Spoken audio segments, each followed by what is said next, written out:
Welcome to the Fighting Against Bullying show. Yep. With hosts Tina Poole and Keith Floyd. Yo, no bullying, never bullying. We only make you friends. If you ain't down with that, then we ain't down with that. No bullying, never bullying. We only make you friends. If you ain't got my back, then like Ray, hit the road, Jack. Hit the road, Jack. Hit the road, Jack. Never bullying. Hit the road, Jack. Never bullying. Hit the road, Jack. And don't you come back. And don't you come back. Welcome to Fighting Against Bullying. We are so excited about this particular episode because we are here at the newly renamed Hadley Lilliard Park here in Nashville, Tennessee. I'm joined with my new co-host, Miss Philanda Anderson. Philanda is an author, amongst a few other things. Why don't you just tell the people a little bit about yourself before we get involved in the show? Yes, absolutely. Before I do that, I just have to say I am so excited to be co-hosting alongside Keith Floyd. How are you doing today? I am great. Amazing. So, I am an author and speaker. I have 3 books, and 2 of those includes a children's book series on bullying. It focuses on self-love, self-confidence, and faith. I also speak at schools where I empower and encourage children to stand up for themselves and tell someone if they are being bullied. I promote self-love, self-confidence, and I help them to know that they were created on purpose with a purpose. And ultimately, I promote kindness because kindness can go a long ways. Self-love, self-confidence, faith, kindness. Some of the tools that we need to fight this bullying problem that we have throughout the world. Ms. Philanda Anderson, we're glad to have you with us, and I know that we're going to do some great things with tomorrow's Leaders for Change. Tina Poole has moved on into her executive role, and we thank her for what she's doing with the program, connecting it throughout the country with many different organizations, different networks. This community event today is going to be awesome. We have a lot of people that have shown up. The parents have showed up. The children have shown up. We're getting ready to fight this bullying problem. We're going to have a nice bullying walk today. The weather is great. Great food. Great water. I love water. Well, let me just say, I am looking forward to it. But Keith, experts are saying that bullying is now back to pre-pandemic levels here in Middle Tennessee, and parents are urging for more to be done. That's right. Well, I think that they're out proving it today. We need more parents to get on board. We need more parents, more children. You know, the children don't get on board until the parents get on board. So we're here to assist these parents. Yes, and I'm hoping that parents and the community take bullying more seriously because it is definitely a serious issue that needs to be discussed more. There was even a recent case here in Tennessee where a girl was beaten and whipped by her classmates, and her parents say the school administrators did not do anything about it. And I'm just hoping that maybe they'll get the wake-up call. And I'm thinking that maybe they missed the warning signs. A lot of parents miss warning signs and red flags. So what are some warning signs and red flags that parents often miss when it comes to bullying? Well, I think isolation from your siblings once you come home. A child coming from an environment where they have just hung out with their peers for several hours should be actually happy, should have a positive attitude, should be willing and ready to talk about their day. So we're talking cowering, isolation, change in their daily habits are some of the red flags that I think parents should definitely tap into. I definitely agree with the isolation. When children isolate, that's a definite red flag that something is wrong. And I would also say that when children are wanting to miss school, that's a warning sign. Most children like to go to school, be around their peers, but when they're trying to miss school, a lot of times children try to stay away from the bullies and try to, detach themselves from them. So I think that's a red flag that parents should look out for. And I think today's event is people need to recognize the severity, the seriousness of why it is that we're here. And I think that if we can get more people to tap into this problem, this epidemic bullying, that we could decrease these numbers in bully sites, decrease the numbers in social media attacks and things like that. But we're going to move further on into this program. We got a lot of great interviews. We have a lot of talent out here today, and we're looking forward to a great event here at Hadley Million Park. Absolutely.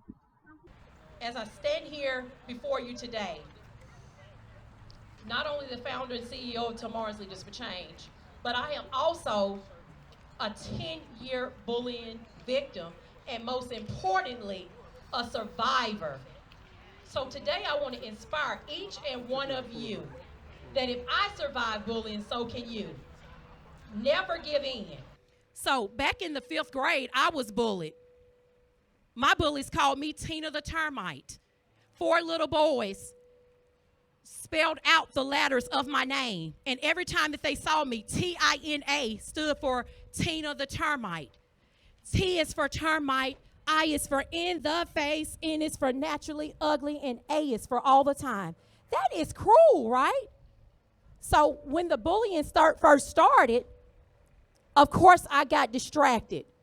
I was humiliated, and I tried to figure out how was I going to avoid this public shame. So I was so distracted to the point where my 5th grade year, I actually, if it wasn't for me going to summer school, I would have actually failed. So I had to regroup. I had to pick up the pieces and figure out how was I going to survive the fight against bullying. So the message today in this speech, it will be the success formula. What will be your success formula in the fight against bullying? And I'm going to lay that out for you because I realized that my 5th grade year, going forward, I couldn't continue to hide behind lockers, become more humiliated by my bullies. So the success formula, here's the success formula that I want to leave with you all today. That first step is acceptance. You must accept who you are. You are the one person that you are going to see every single day in your life. Say acceptance. Acceptance is the first step to loving you. So get comfortable. And guess what? You need no validation from others. You know why? Because you were validated at birth. You need no validation from others. So it is up to you to recognize that. And don't unleash that power onto your bullies or your friend enemies, anybody. And number 2, understand the psychology of bullying. Did you know that we were all born stars? And the opposite of that is rats. Star spelled backwards is rats. So I know when I go into the schools, I mention the psychology of bullying. I call it the opposite attract rule because in life, even as adults, when you get older, you are a star and you're always going to have, as adults, we call them haters. With the youth, we call them bullies. So they're always going to try to damage your goods. When you look up the word rats in the dictionary, it will give you 3 defined qualities of rats.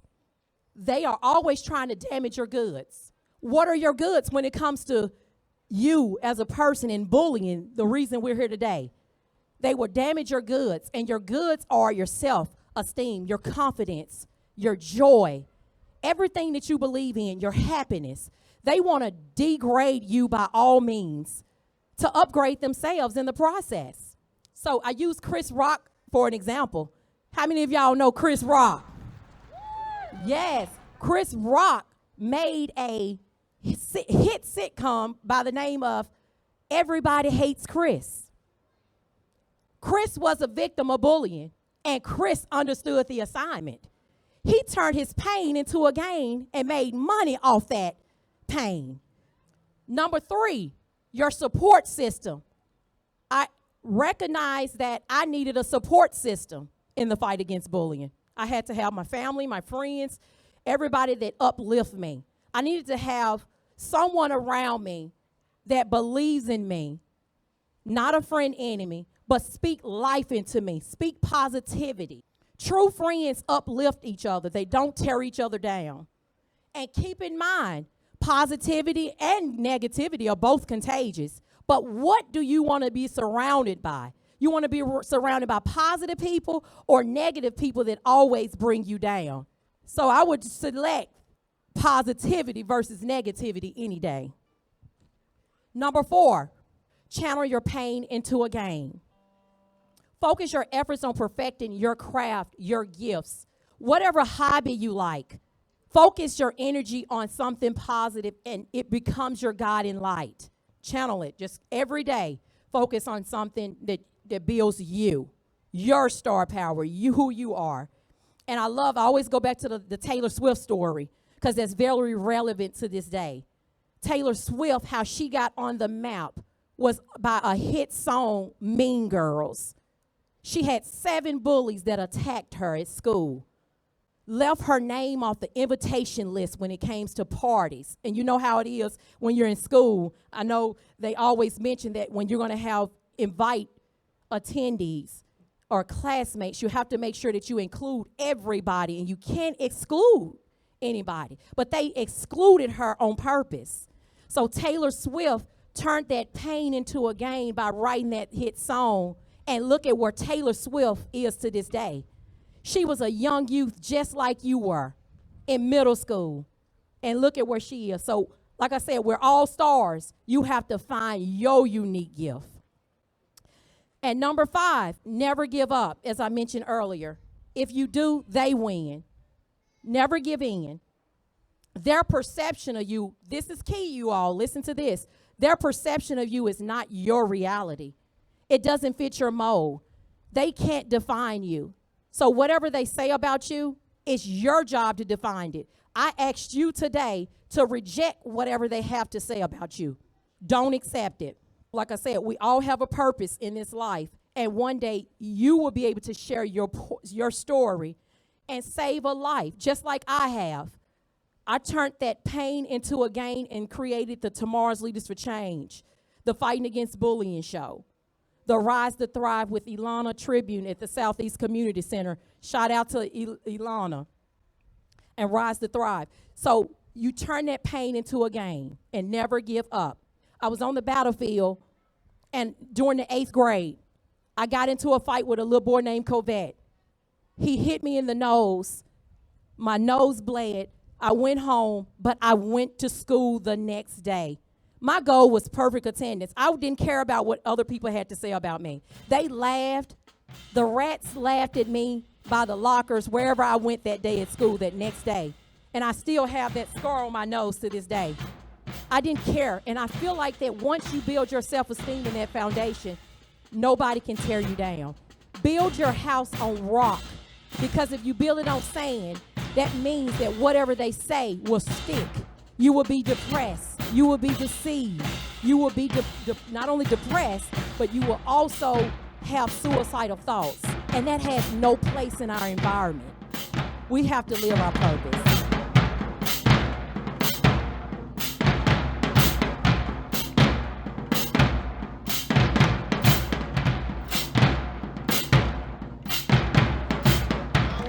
So we can go ahead and start lining up so we can go ahead and get to doing this great walk that we're here for. So y'all can come on and transition. The band will lead us and we'll be behind them. And then we'll come back after that, all right? Thank y'all so much for your patience. Hello, boys and girls. This is our plea to stop bullying. Too many of our friends' lives are being destroyed. So we are representing boys and girls from all across America. We're asking you to join forces with us to stop this bullying. Let's be kind and respectful to each other. Let's get to know each other. Get to learn from each other. We are the future. All right, so we're here with Senior Rec Leader of the Southeast Community Center, Mishakwa Nero. Yes. How you doing, Mishakwa? I am great. Thank you for having me, you all. I appreciate it. So why don't you tell us some of the duties that you have at Southeast Community Center and tell us how this engagement here today was birthed, the bullying walk. Our bully walk started when we have kids in the summertime. We introduce them to our rules and regulations. And what we try to do is make it very clear that bullying is not allowed. So what we do is a whole week full of bullying, and we do the different types of bullying, what to look for, who to talk to, where to go next if you've been being bullied. We make them sign a waiver. We make them do activities and skits strictly based on bullying so that they can't say that they didn't understand what it is and where it comes from. And then from that 1 week, it expanded out to this huge event, which Miss Ilana got us together and was like, you know what, it's a lot of other kids. At the time, a couple years ago, was a young lady that actually took her own life. So what we did is we got one of our kids from one of the community centers to come out last year, and she has Down syndrome. She was being bullied. We used her as an example last year, and it just grew from there. We got sponsorships to come out. And so what we do is try to make sure that they know that we are here to support them, and it's an everyday struggle. So that's why we do it on a daily basis, coming out and doing the bullying walk on a regular. Okay, well, let me ask you. Today was a really great turnout. Where do you see the anti-bully walk going from here?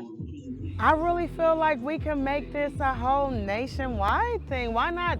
Let's start with the states. It's not just our state that's going through bullying. We have kids that are taking their own lives, and what we're trying to do is save children. We're Metro Parks and we're in recreation. We're in the business of children. We're in the business of community. We're in the business of seniors. We want them to thrive and be better. So that's why we want to highlight and let others see as an example, like, hey, if you like this idea, please feel free to mirror off us. We'll give you all the information you need. We have a great staff from the main office to the many different locations that we bring.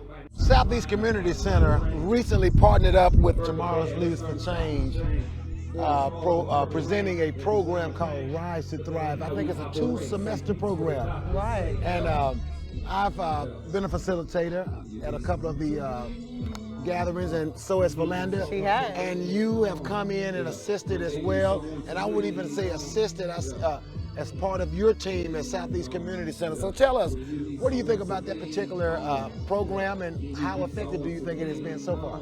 I am in awe of the Strive program. I think it's absolutely astonishing.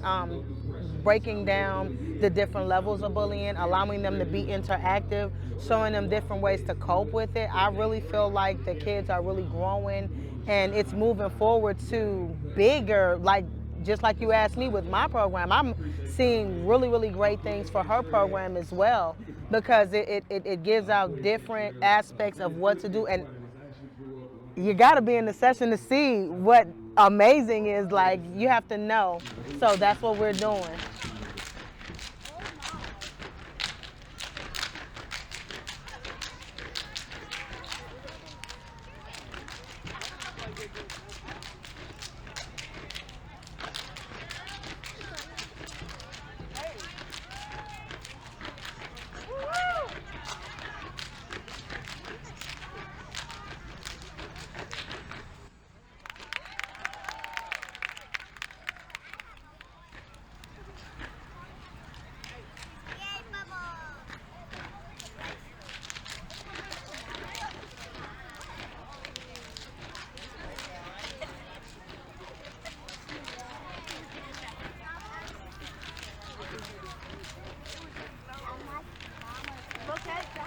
So we're here with Nashville Propel, Kendall Maupin, John Little, and Victoria Gordon. These are parental advocates, and that's what we need. We talk about bullying a lot, and we talk about the things that we do as far as bullying for Landa. We talk about reaching out to the children a lot, helping the children out, but the parents need help as well. Most definitely. So we thank Nashville Propel for being here today, and I want you all to tell us a little bit about what it is that you all do, and how advantageous your organization is for parents. We grow and develop powerful parent leaders to ignite a movement. Most of us have grown up, all of us have grown up in Nashville, went to public schools here, and we want to make sure as parents we get other parents to the table so they can understand the things that are going on in the school system that can be beneficial or detrimental. So I know you work with the parents about all issues regarding the children in the schools and what can be done. How often do you have parents complaining about bullying? My own daughter complains about it. And right now she's in high school struggling because between some of the lack of instruction and between the bullying, she's got things and topics that have never been reached that she's having to relearn, and she's in high school and on her way out. Do you find your organization getting calls from parents often? Or, how often do you get calls from parents requesting support? 3 to 4 days a week, students and kids that know me and know that I'm part of this are sending me videos. That within 2 weeks' time, one of our major high schools here had 7 fights. A teacher was actually involved and got punched. What inspired you all to start the organization, and are there other organizations like this out there?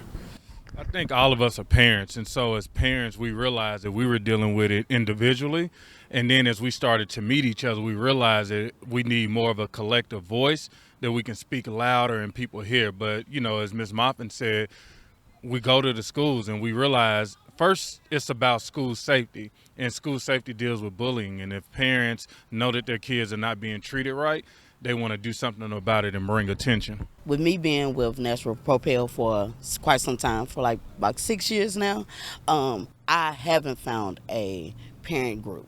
If there are, I don't know about them.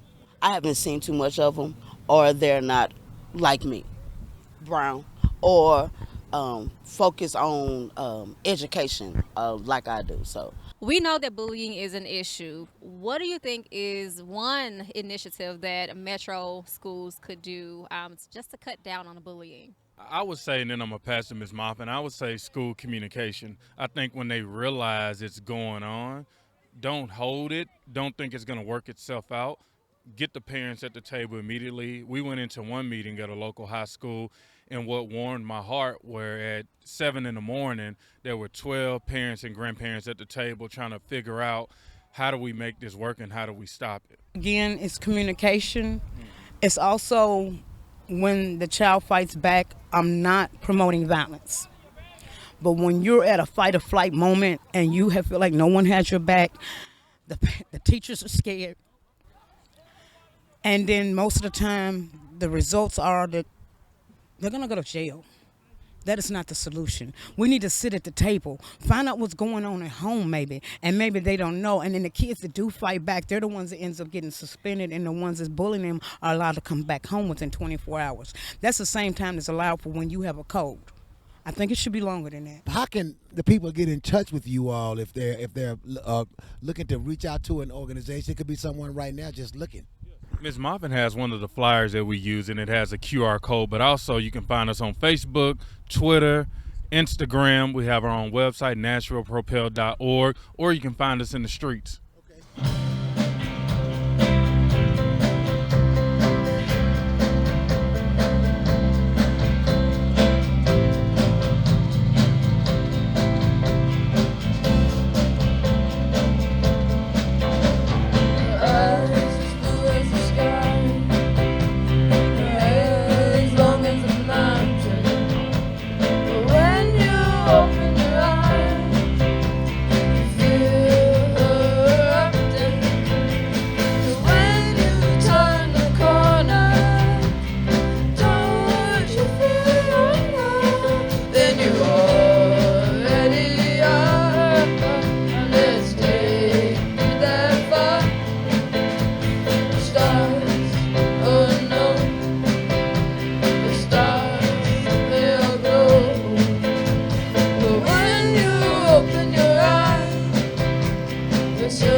So we are here with Darlene Morrow, Superintendent over Community Centers with Metro Parks. So is that all of the Metro Parks in the whole city? That's all the community centers in the That's whole what I'm saying, all the community Yes, sir. centers that's associated with all the Metro Parks. Absolutely. So you have a big task. Absolutely. Why don't you tell us some about the duties that you are, that responsibility that you have? Well, in this position, I oversee 27 community centers, also a tennis center. We have 9 pools. And some of the programs that we do, we serve everybody. So that means our youth from the 6 6 to 14, we have a formal after-school program. We serve everybody through high school. We have teen programs, we have adult programs as far as fitness, aquatics. We serve our seniors. We have 3 senior sites, Elizabeth, East Park, and Hadley Park here, where we are today. So we have a wide variety of impact in the city. Yeah. That's awesome. So you have enough going on to keep these youth involved and to keep them away from bullying. And hopefully if we detect it, then we're able to combat it. Yeah, one of our major roles is not only to provide recreational opportunities for our youth, but we also have a big responsibility in social emotional development. So we try to expose our kids to a variety of different experiences to help do that. Bullying is one of the things that is a major problem with our kids. They have so many other things to focus on as far as education and just maturing themselves. So it can be very dramatic because in that age they're really developing on who they're going to be as an adult. And when they come with these hindrances, it kind of cripples them. So our role is to not only support them and not only support the kids that are being bullied, but also educate and understand why this bullying is happening. Because you hear people say that hurt people. So when you kind of educate the children and find out that they're dealing with some things too. And we want to provide support both sides and find more constructive ways that they can move along and develop.